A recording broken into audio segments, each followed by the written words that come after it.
Welcome to the Black Appalachian Coalition's podcast entitled Black Remembering, where we will bring to you the heavy and the hope across the Ohio River Valley. We want to remember who we are, where we've come from. We want to speak to the oral history of what we've done, what we've achieved. We want to speak to the ills that we have experienced while also finding solutions to those problems, those issues. We want to deal with the narrative that has kept us deeply rooted in despair. Now we want to punch through that narrative and stand up and say, we are remembering our Black past, and we are rooted, and we are here to stay. Welcome to Black Remembering. We hope that you find your place, your space, and your voice in this podcast. My name is Marie Cochran, and we are sitting down today as another installment of Black Remembering, the podcast. Black Remembering will bring to you the heavy and the hope across the Ohio River Valley and the larger Appalachian region. This is a place where we will let our souls wander, a place where we will sit in the ancestral hymns of what continues to be embedded in our soul and keeps us moving. This is a place where we will remind ourselves that we are deeply rooted in the fabric of the region and that the Black voice has something to say. So, as I sit here in North Georgia, I'm also reaching out to a dear friend who has deep roots in Western North Carolina. Good morning, Faustine. Good morning, Marie. Good morning. Well, I'm glad that you decided to take some time to talk with me today.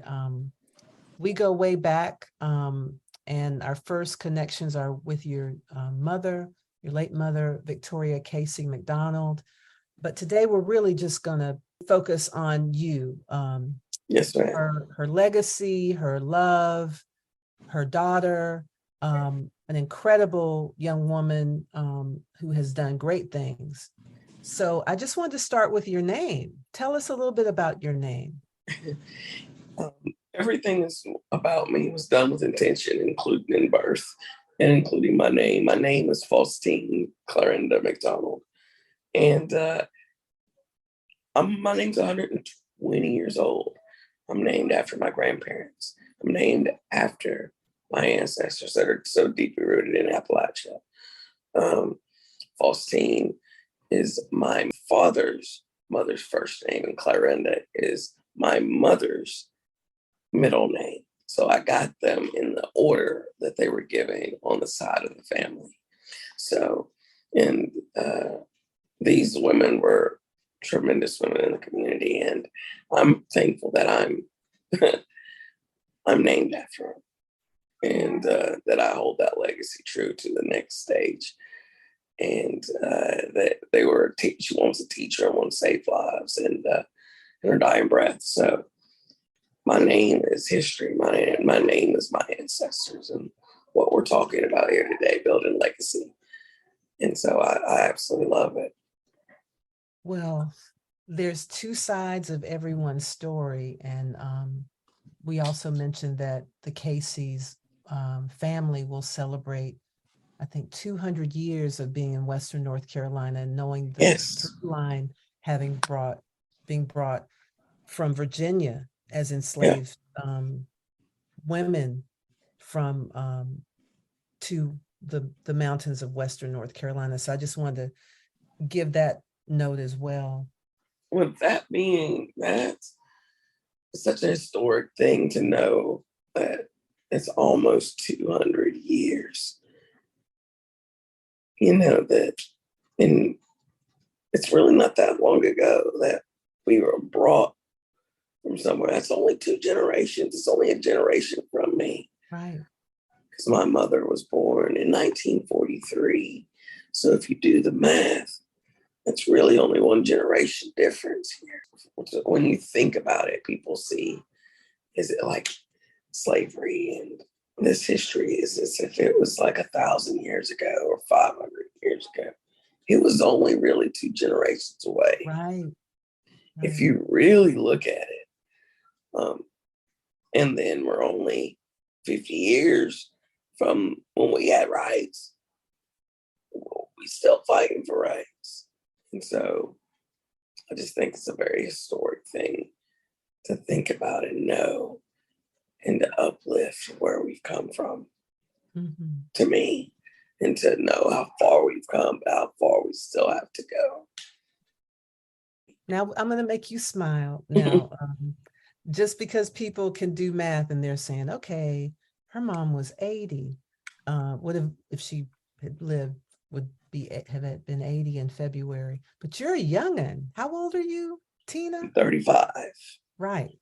So that even tells us how women can do incredible things. And I don't even like the term late bloomer, but it's like, hey, everybody has their own wonderful trajectory of doing things. So exactly. One of the things too I want to do is because we could talk about so much, but I want to focus in so we can get deeply planted in the place where you're from.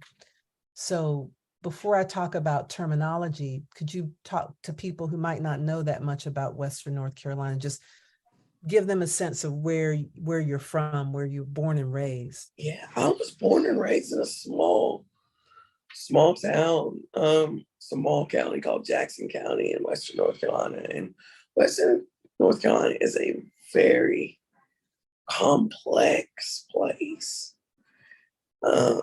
The minorities are very small groups, and it's mostly a white population versus the 1% of Black population. But that 1% of Black population helped build all of the rest of the 98% that you see. But if you had asked somebody, they'd be like, "Where's the Black people?" Right. But we have these amazing churches, Liberty Baptist, Mount Zion, all these things in the community. God's Holy Tabernacle. Right. Mm-hmm. God's Holy Tabernacle. Just to start, and then we didn't even, the place I come from, my mother was the only African-American teacher for like the first 20 some years. I was the only Black in my school. And then you could, when you look at it even a little bit further, when you look into the town, it's a baby town, and the only African-Americans you see when it comes to if you were thinking entrepreneurship, that's where I am. I was it. I was the glowing example. There was no other African-American businesses. And that was in 2010. That's 14 years ago. That was the first time an African-American actually owned a business in downtown. There had been other side businesses, of course, but all these other things in the community. But not Main Street real estate. No. Mm-hmm. You're the first brand? Yep. Clothing brand in Western North Carolina? I was the first African-American to come. I was the first African-American. To have a brick and mortar in downtown Silva. I was the first clothing brand in general, no matter who you talk about. We'll link to your website so that they can read the full story. But I just, at the very least, want you to name the company, the evolution of the two names. But you don't have to get into depth because we will link the website. Yeah. This beautiful place I come from in Jackson County, and like I said, it's complex. When we talk about my brand and how I created is, I have sickle cell anemia. And that's actually where I'm doing this interview from right now, unfortunately, is in the bowels of my battle. You're in the hospital. I'm in the hospital, but that's what I do. We're not gonna stop fighting. We're not gonna stop. God has got a plan. And so that's where I'm actually interviewing from right now, is a hospital bed. But it's not gonna stop me. But the reason I was saying that I was the only sickle cell patient in 5 counties, connecting counties. I was the only sickle cell patient. And that's where the company stems from. My brother passed away of complications of sickle cell in 2004. And that's how my journey actually began as an entrepreneur, is that I did a memorial design for him. And from that memorial design, I had it on the back of it, God's Compass, which is now my company logo. But I had tons of people want to design, and it's called Survival Pride. And I created the brand Survival Pride from that, after God given me several signs that I needed to do so. And so I created Survival Pride. And then I rebranded because of the South. And I mean, this is part of the story, you know, it's intertwines with being from Appalachia. Pride in the South means a whole lot. And it ain't nothing. And open to interpretation, right? And it's open to interpretation. And so, unfortunately, survival and pride, it got narrowed into a corner I didn't really like, and a face that I really, no matter what, was a little different. And people that were coming into the store, even though it didn't display anything of that, narrowed into a corner. So I changed, we rebranded 2019 to Survivor's Journey Clothing. Mm-hmm. And, you know, we're all survivors and we all have a journey. And that's what my brand is about. Survive by grace and living in the moment. So we're going to survive these moments by the grace of God. We're going to live in every moment like it's our last, because you never know when God's going to call us home. So we're going to take and cherish each moment and live it to the fullest. And that's what my brand expresses. Well, I'm going to go ahead and jump to the big thing that we wanted to focus some time on in this interview. Recently, you were a part of a national series on public television, PBS Southern Storytellers. The series itself had a whole wide range of writers from the South.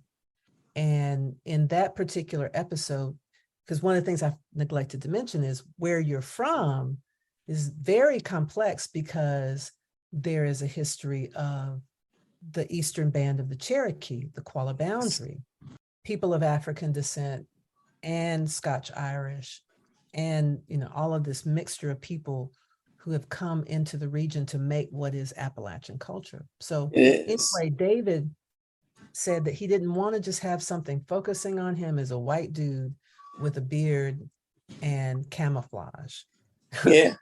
Wanted to be able to talk to other people. So I want to hear from you, and we're not going to worry about that background noise, because you're here with me. We know the ambiance of being in a hospital room, but I would really like to hear from you how you felt about that experience, because again, we're going to put a link to episode 1 and have you now just tell us what you thought about that experience of filming.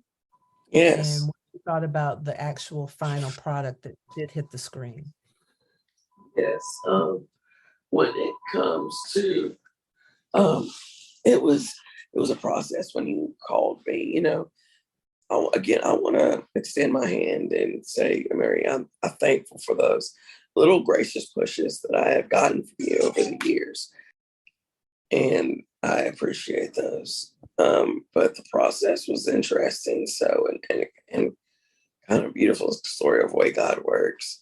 So I get this call about this interview to do with what they see on Southern Storyteller about David Joy. And I kind of forgotten about that. We went and even did this. I mean, I didn't forget about it, but it was just another interview.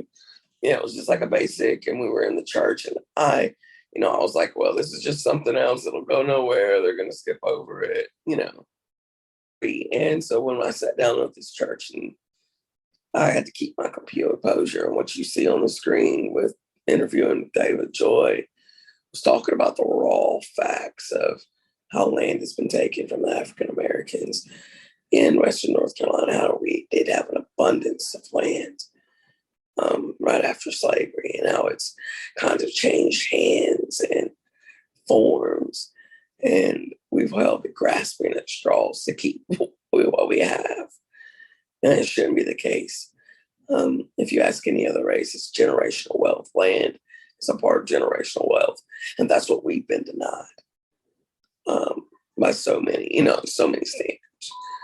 And so that's where I come in. And in being interviewed by David Joy is me telling how I'm holding on for dear life. Right.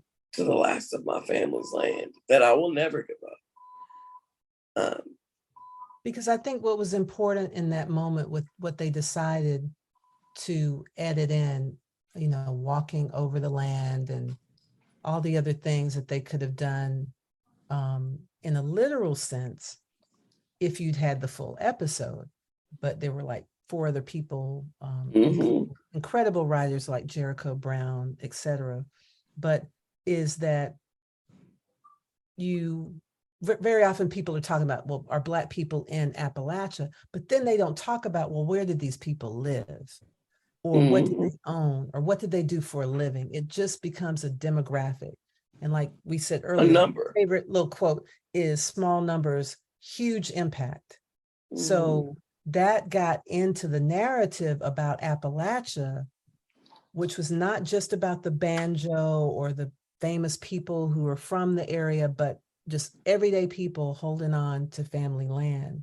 So I want we can move ahead and just talk about, you have the company, you have your, young child and you have a family, like many young people, but insult to injury, you've had to leave physically Western North Carolina to live elsewhere so that you can make a living that's, beyond the minimum, but you still have this plan for this land and this legacy that you're working on. So could you mention maybe just one part of what that is, just to give people an example?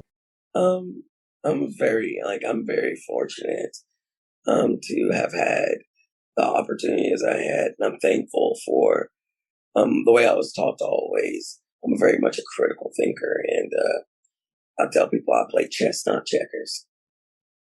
Life ain't checkers, it's chess, and that's the way we play. I'll leave it at that when it comes to some things.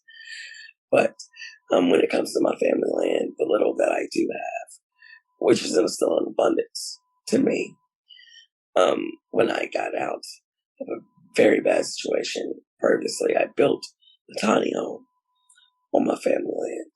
And at first it was just for me. It's just for me. It was mine. It was my KC paradise, and that's what I called it. It's my little slice of heaven. I could drive in from town, do whatever to my little spot. You would never know it was there. It's by the birds, by the river, near the river, near the deer coming through. The Tuckasegee River. Just the beautiful little tucked up on the hill in the holler. If you need to know anything about a holler, it's in a holler.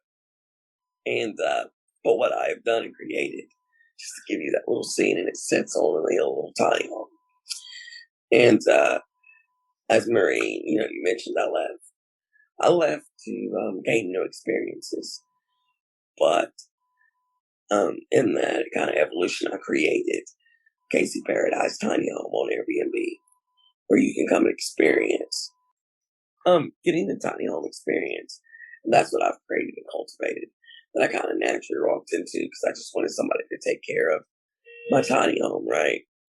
I was going to be involved into me now being an Airbnb host. And inside that Airbnb, we have my mother's 2 books. So people get to know the history of the land that they're on. It's even in the description that I've done. And then they also have Black artists in there, and so local artists. So I'm making sure these people understand that not only were Black people here, but what we did in the community. And that's how I'm contributing to that, is to do the tiny home on my land. And that's a little bit of the legacy that I'm creating for the Casey family, because we own 20 acres. And now we only have a little bit left. But with that little abundance, I plan on making sure that people always know about the Caseys. And my Uncle Clifford was the first black, I'm pretty sure he was the chief of the Cullowhee Fire Department, that he got to a fire station. I got to, before the guys at the fire station in a fire truck, he beat them to a fire call on a horse. Yes. Superhero status. And that's another thing too, when we talk about these images we have of Blackness, it's like of being a part of the land, not being afraid of the land, not being tied to the land in terms of a cotton field, but being able to know how to navigate and survive and enjoy the land. But I'm going to go ahead and wrap up what could be, again, an incredible, like, hours and hours of conversation. Yeah. But I want you to talk, we'll end the way we began. And at the very beginning, you talked about the meaning of your name. Yes. Now I want you to talk about the meaning of your son's name. That's the driving force of the legacy. It is. We know that. So to end where we began, there's a little backstory I want to put in there. Is as I was filming with David Joy, though I did not get in Southern Storytellers, I got a call that they wanted a more in-depth about Casey's. So we're walking this land 2 years ago. Me talking about my mother and her history, talking about the Casey family, the tiny home. And I have these pictures to go back. I didn't know, but in that time I was growing my son. I was pregnant with my son. In the historic moment, I was pregnant with my son. I did not know. Found out a month later that I was pregnant. So I was in the very service of my pregnancy when I was talking about it. My son's name is Victor Lee Crimmins. Victor, he is named after my mother, Victoria Arvella Casey McDonald. And she had a twin brother named Victor. So if he would have been a girl, he would have been named Victoria. But since he is a boy, he is Victor in honor of my mother and of the Casey family. And then his name is Lee. Like I said, we do everything with intention and calculation. His middle name is Lee, just like his father's middle name is Lee, because our legacy is everything. And even in his name, he is being passed down the legacy of the family. Because some people don't believe this, but your name and your word and your bond is everything. And I wanted to make sure that he stood out. And he knew who he was. So he could always say his name proudly and know who he came from. So that is starting, ending where we began. Our names.